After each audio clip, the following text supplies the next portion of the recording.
আমরা দেখেছি 24-এর ডামি নির্বাচনের আগে কিভাবে বিএনএম, সুপ্রিম পার্টি সহ কয়েকটি দলকে ডিজিএফআই এর নির্দেশনায় নিবন্ধন দেওয়া হয়েছে। এর আগে প্রধান নির্বাচন কমিশনারের সাথে বৈঠক করে আমরা অনুরোধ জানিয়েছিলাম এই সকল ভুইফোর দলকে, যারা আগে ডিজিএফআই এর মাধ্যমে নিবন্ধন পেয়েছে, এদের অবশ্যই নিবন্ধন বাতিল করতে হবে। তাদেরকে বাতিল করা হয়নি, উল্টো আমরা দেখলাম গণ অভ্যুত্থানের পরে রাজপথের সক্রিয় দলগুলোকে নিবন্ধন দেওয়া হয়নি, এনসিপিকে দেওয়া হয়েছে। আমরা শুভকামনা জানাই, কিন্তু আরো দুটি দল, বিশেষ করে ডেস্টিনির প্রায় 42 লাখ গ্রাহকের অর্থ যারা আত্মসাৎ করেছিল, সেই দলও দেখলাম নিবন্ধন পেল। আমার প্রশ্ন হলো, এই দল কিভাবে নিবন্ধন পেল? 24-এর গণ অভ্যুত্থানের আগে আমরা এই দলকে কখনোই রাজপথে আমরা দেখি নাই। আমরা কখনোই দেখি নাই গণ অভ্যুত্থানের সময় তারা আসলে আন্দোলন সংগ্রাম করেছে। হঠাৎ করে জেল থেকে বের হলো, দল গঠন করলো, কমিটি দিল, বাসাবাড়িকে অফিস হিসেবে দেখিয়ে দিল, তারা নিবন্ধন পেল। কিন্তু তারেক রহমান, যাকে আপনারা সকলে চিনেন, রাজপথের চালাময়ী বক্তব্য সকলে শুনেছেন, সবসময় সংগ্রাম করেছেন, এমনকি তিনি একাই মাইক হাতে সবসময় ভারতীয় পণ্য বর্জনের স্লোগান দিয়েছেন, পণ্য বর্জন করার আহ্বান জানিয়েছেন। এই গণ অভ্যুত্থানের সময় তারেক রহমান কিভাবে বিজিবির ট্যাঙ্কের সামনে দাঁড়িয়ে গিয়েছিল, কিভাবে বাঁশের লাঠি হাতে দেশের জনগণকে নেমে আসার আহ্বান জানিয়েছিল। এরপরে তাকে গ্রেপ্তার করা হয়, তাকে রিমান্ডে নির্যাতন করা হয়। একমাত্র স্মার্ট সিটি বসুন্ধরা, আধুনিকতায় এক ধাপ এগিয়ে।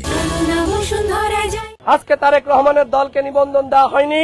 তারেক রহমান ভাই এখানে অনশন করছেন, তার সাথে সংহতি জানানোর জন্য আমার ব্যক্তিগত জায়গা থেকে তার প্রতি আমার যে শ্রদ্ধা, তার সংগ্রামের প্রতি আমার যে সহমর্মিতা, ভালোবাসা, সেই জায়গা থেকে আমি সংহতি জানানোর জন্য এসেছি।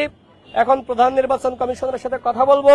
তিনি অসুস্থ হয়ে পড়ছেন, প্রায় 20 ঘন্টার অধিক সময় তিনি পাড়ি দিয়েছেন।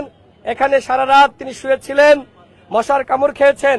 এইভাবে একজন রাজপথের সংগ্রামী নেতা তিনি রাস্তায় শুয়ে থাকবেন আর নির্বাচন কমিশনার বৃন্দ তারা কোনো মন্তব্য করবেন না, সেটি হতে পারে না। তাদের মন্তব্য জানার জন্য, তারা কি ভাবছেন, কি করবেন, সেটি জানার জন্য মাননীয় প্রধান নির্বাচন কমিশনারের সাথে কথা বলার জন্য এই মুহূর্তে আমি যাব।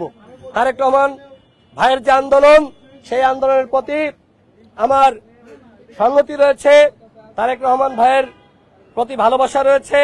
আমি মনে করি তারেক রহমান ভাই যে আন্দোলন করছে, এই আন্দোলন যৌক্তিক আন্দোলন এবং তার দল আমজনতার দলকে অবশ্যই নিবন্ধন দিতে হবে। আমরা 108টি উপজেলা কমিটি করেছি, 108টি জায়গায় অফিস আমরা দেখিয়েছি। আমাদের 21টি জেলা কমিটি লাগবে, আমাদের জেলা কমিটি আছে 43টি।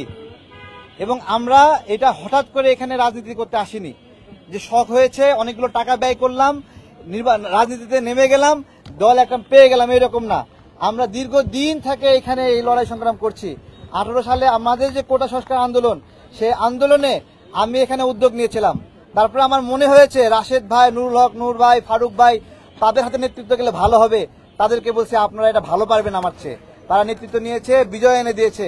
24 সালের যে গণ অভ্যুত্থান, এই গণ অভ্যুত্থানের জন্মই হতো না এখানে হলো আমাদের এই উদ্যোগ না থাকলে। তো সেই জায়গা থেকে আপনারা যদি জিজ্ঞাসা করেন, বিভিন্ন শর্ত আছে। আমি জানি 100 টাকা দিলে একটা কাঁঠাল পাওয়া যাবে। আমি 90 টাকা নিয়ে ঘুরবো নাকি 100 টাকা নিয়েই ঘুরবো বলেন আমাকে। তাহলে আমি তো সেই প্রস্তুতি নিয়ে আসছি। আমরা সবকিছু দিয়েছি। প্রথম ধাপে তারা সবগুলো উপজেলায় যায়নি, মাত্র 36টি জেলায় গিয়েছে, উপজেলায় গিয়েছে, বাকিগুলোতে না গিয়ে রিপোর্ট দিয়ে দিয়েছে। দ্বিতীয়বারে 82টি উপজেলায় গিয়েছে, বাকিগুলোতে যায় নাই। হঠাৎ করে তারা তদন্ত স্থগিত করে দিল। তারপরে এরপরে বললো যে অধিক তদন্ত হবে, এবং সেখানে সচিবরা সকল উপজেলায় যায় নাই, তারা মাত্র 66টি উপজেলায় গেছে। তাহলে যদি 66টি উপজেলায় যায়, আমার মনে কোনো মানে হলো লুকাচুরি নাই। আমি বলছি সে 66টি উপজেলায় গেছে, বাকিগুলোতে যায় নাই। আমার আছে 108টিতে প্রস্তুতি রয়েছে আমার। কিন্তু তারা এখন বলছে পায় নাই, বিভিন্ন কিছু বলছে আপনারা কোর্টে যান। আমাদের স্পষ্ট কথা, এই কোর্টে গিয়ে অনেক দল নিবন্ধন পেয়েছে। তার মানে এই ইলেকশন কমিশন কিভাবে তদন্ত করে, যে কোর্ট যেটাকে সঠিক মনে করে তারা সেটাকে ভুল মনে করে? তাহলে এতগুলো তারা ভুল করছে, না হলে তো 10টা-15টা দলের ক্ষেত্রে তারা ভুল করছে। তাই এতগুলো দলের ক্ষেত্রে তারা ভুল করছে, তারা এখন আইসা আমার পরীক্ষা নিচ্ছে। এই নির্বাচন কমিশনের লোক তারা কারা? খুব ফেরেস্তা, তাই না? 18 সালে অনেক সুন্দর নির্বাচন করেছে, একবারে ফেরেস্তারা আমাদের নির্বাচন উপহার দিয়েছে।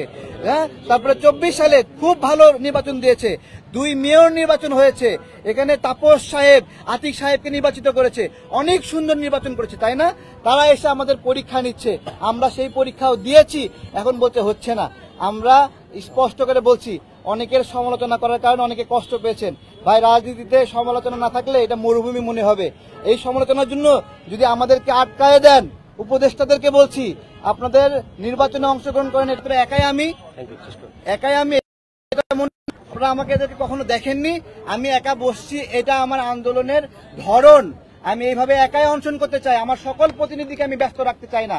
আমি অনশন করছি, আমার কথা যদি যৌক্তিক হয় মানতেই হবে।